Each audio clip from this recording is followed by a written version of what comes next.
So we just got done talking about filtering within a pivot table. And I'm going to go ahead and clear my filters for a moment.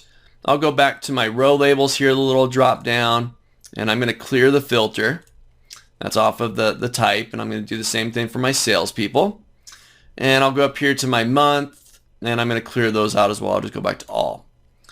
Now, again, a very accessible way to filter the pivot tables, little drop down arrows, just like you filter anything else inside of Excel.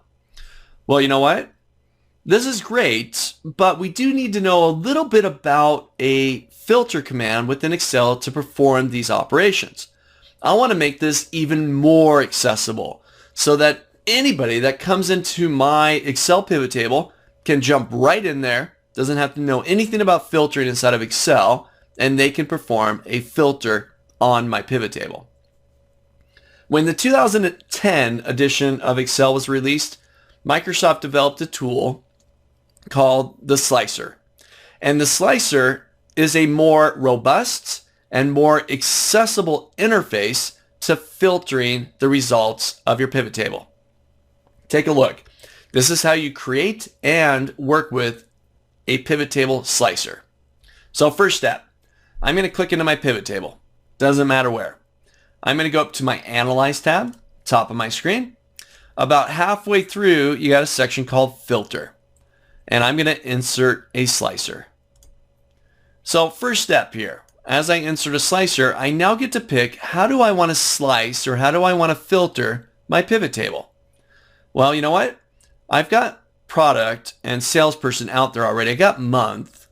Let's grab the region. I'll select region.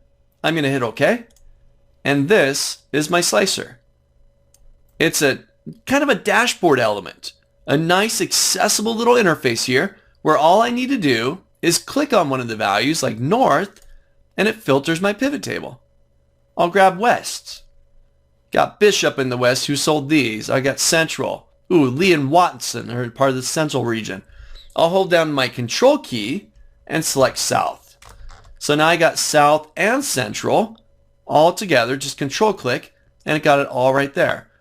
But a nice, accessible user interface to be able to interact with this table and quickly filter the results. This is your slicer tool. And again, all you need to do, click into the pivot table, go to the Analyze tab, and insert a slicer.